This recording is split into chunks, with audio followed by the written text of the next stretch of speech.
A comment that I often field in initial conversations with folks is, hey, Stuart, look, we're talking to other people and they do what you do and they do it for less money. I get it. I understand it.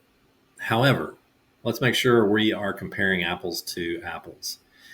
Over the years, my involvement in shooting ranges has been unique. My experience prior to as a city planner and then in commercial real estate and now in the niche of establishing shooting ranges around the country is different than anybody else who's out there who's calling themselves a consultant, so to speak. I am a consultant. I am a fee developer. I'm a strategist and a coach. I'm all of those things. What makes me unique is the depth and level of my involvement. I have literally not wavered from the idea or the offering over the years until now with the online range conference. And what I've not wavered on is my approach to engagement, meaning it's been all or nothing.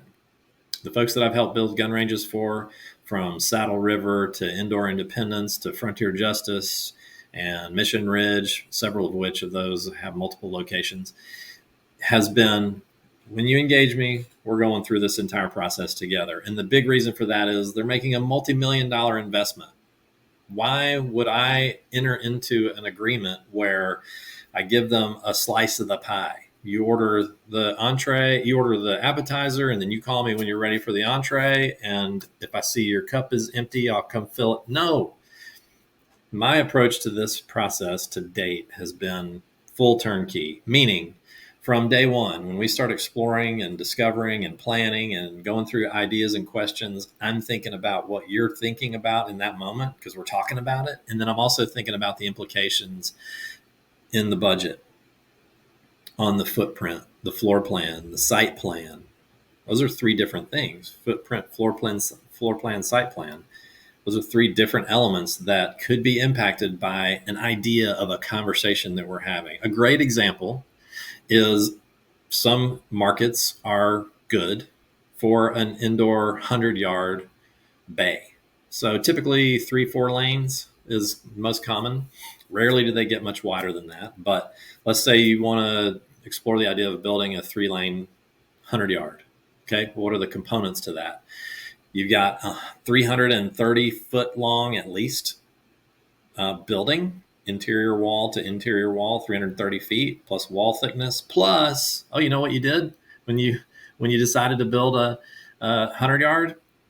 You just got the attention of your local fire marshal. What does he have to do with it? Well, he wants to successfully fight fires. And to do so, he's got to measure his ability to reach all portions of a structure, right? His hoses are only so long. And so when you look at that fire apparatus, fire lane, now in many locations, that fire marshal is going to say, yeah, a 330 foot long building, I've got to have my fire lane go all the way around it. We have been able to navigate through some loopholes, if you will, get a little bit creative, not crazy creative, but I would say in half of the ranges where we do have a 100-yard, we've had to pay for and construct and accommodate within our site plan, meaning more acreage, the addition of a 24-foot wide, with no parking on it, 24-foot wide strip of concrete or asphalt for that fire lane. Now you can put parking alongside it, but it's 24-foot wide clear. And so your 330-foot long building now just got 24 feet longer on one end, plus another 24 feet, plus the setbacks for grading from the building to the fire lane curb, and then from the curb to the property line. So now you just see the ripple effect of a decision like that. I'm thinking about when we're talking, you have this ripple effect of decisions that when we're exploring that idea of a range that have implications into the budget, not only for the things that I've mentioned, but what else? Well, of course, range equipment, you got a little bit more steel hanging. HVAC is not going to be impacted, but building square footage is going to change. So your cost of construction changes, and that impacts the budget as well. So then operationally, there's some issues that need to be accounted for. And I'm thinking about those things. And so this continuous involvement has afforded me an opportunity to get to know every process within the overall process, every step and its implications on down the line, and educate, inform, ask questions, give pushback. At the end of the day, you're making the decision ultimately, but I'm thinking forward. I'm thinking 3, 4, 5 steps ahead and into operations. So it's a unique perspective that bringing an offering like the online range conference, now you benefit from that because I've effectively documented, and I'll show you this at a later date, but I have effectively documented an encyclopedic amount of information. No joke. 14 chapters, 142 subchapters, but I don't want to overwhelm you.